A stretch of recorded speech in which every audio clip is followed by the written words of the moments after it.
The concept of hell, a place where evil resides existing solely to punish the wicked and corrupt others to sin, has been a concept that's stuck around for most of humanity.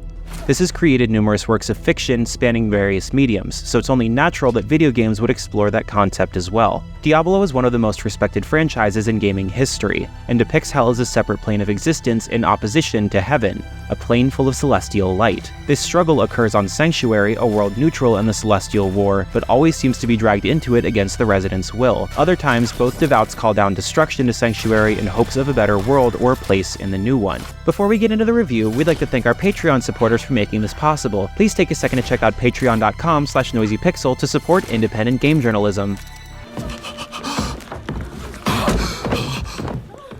My children. The lords of hell are coming to devour our world.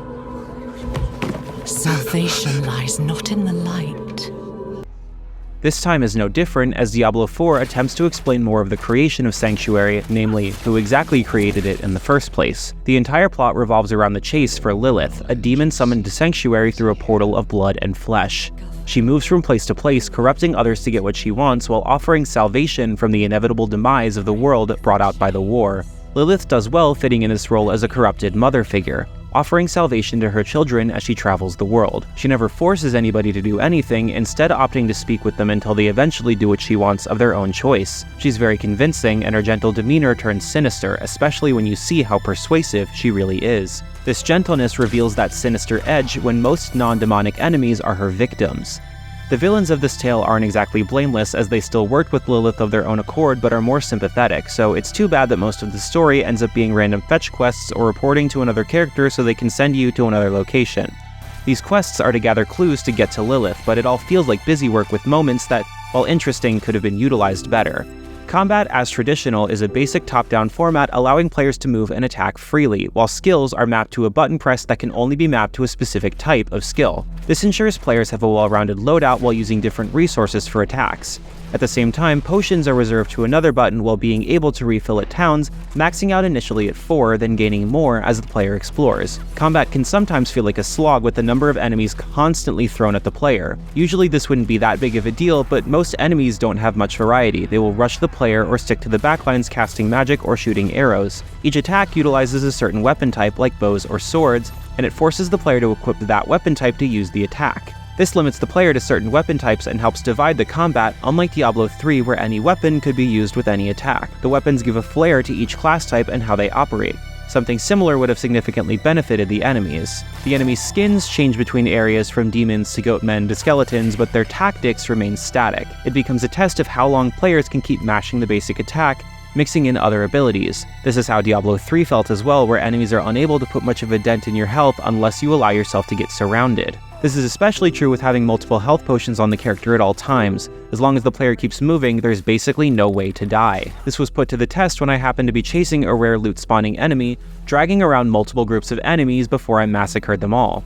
Of course, it was fun in its own right, but this situation should have made me pause to think about the consequences instead of running through and not getting punished for it. The fix shouldn't be that more enemies that are harder to take down, which frankly the game already feels bloated with. Enemies either die too fast to really pose any threat besides forcing players to press a button, or they take too long to go down, so the only feeling the developers managed to evoke from me was a wave of relief rather than anticipation for the next loot drop. Having more varied enemies between the different races of foes would do wonders for risk-reward management and how rewarding it feels to take down tougher baddies. This would make it feel closer to Diablo 2, which Diablo 4 is already trying to get back to in its systems. As it stands, the first playthrough of Diablo 4 for most experienced players is going to feel very easy, as they have to beat the entire game before being able to select harder difficulties. These difficulties affect not only enemy difficulty and gold and experience gain, but also the rarity of the loot that drops. This loot is the primary reward players will be after, and I hate to say it, but most of it's pretty underwhelming.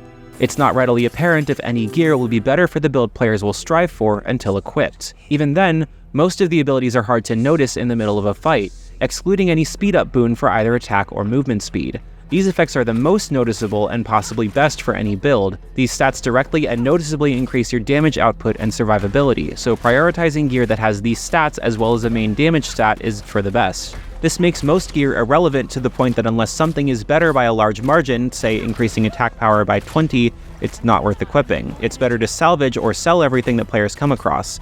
So getting gear isn't as exciting as it should be outside of a few moments when something that was dropped was way better than anything I had equipped. These moments are memorable enough to make the long trek worth it, I just wish they happened slightly more often. Finally, the classes themselves are unique from a flavor standpoint. Each can do either melee or ranged, depending on how players build their characters. The most defining aspect is the skill point system that has been reintroduced from Diablo 2, but remixed. Each skill has been categorized as either a basic skill, core skill, ultimate skill, etc., and each corresponds to a single button. The button configuration for each skill can't be changed, meaning players can't have 2 core skills or something along those lines. So this forces players to choose one skill to max out in each category, which differs from other players. So if your buddy decides they also want to play a rogue, you can choose to be a marksman that stays in the back or a blade master dashing in and out of enemies' range dealing damage. This is a great addition to see back in Diablo 4, with it being slightly remixed so players coming from 3 won't feel too out of their depth. Even if refunding points if a skill doesn't match your playstyle is easy and costs a minuscule amount of gold that can be easily reclaimed. So trying out new builds is easy enough, and it's fun to switch it up occasionally. Add in the fact that dungeons can reward permanent enchantments to place on weapons and armor that build variety is high and rewards experimentation. This is where Diablo 4 should have spent more time highlighting different builds and how a party full of rogues could be just as relevant as a heavily class-varied party would. The variety of builds is the most fulfilling aspect of Diablo 4 and elevates it to the point that replays using different builds are highly viable. Diablo 4 is the spark to rekindle the flames of this series' greatness. The enemy variety and combat don't hold up compared to its predecessor, but over time I believe this will evolve into the best entry of the series to date. The option to mix up builds with enhancements and skill points adds a high level of customization to the experience and keeps every moment unique. However, we may need this game to cook in hell a bit longer for it to be the Diablo we've all been waiting for. Noisy Pixel is giving Diablo 4 a 7.5 out of 10. Thanks for watching. This video is brought to you by our supporters on Patreon. Noisy Pixel is run by a group of gamers providing independent gaming coverage through news, reviews, previews, and more. Check out our Patreon to help support our continued growth, and subscribe to keep up with all of our future content.